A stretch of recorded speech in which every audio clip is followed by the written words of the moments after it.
kabutcher, ito yung dalawang shoulder ng tupa. Bali tatanggalin ko yung ano niya dito, palaypay, parang sa baboy. Panoorin nyo. Yan, may joint. Kiskisin to.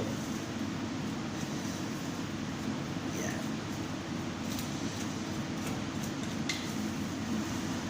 Hindi nyo lang makita, nasa likod eh. Yan.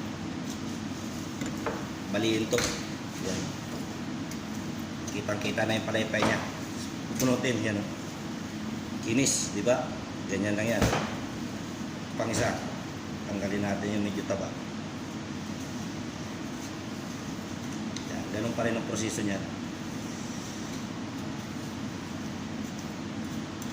Ito naman palaypay ito ng tupa.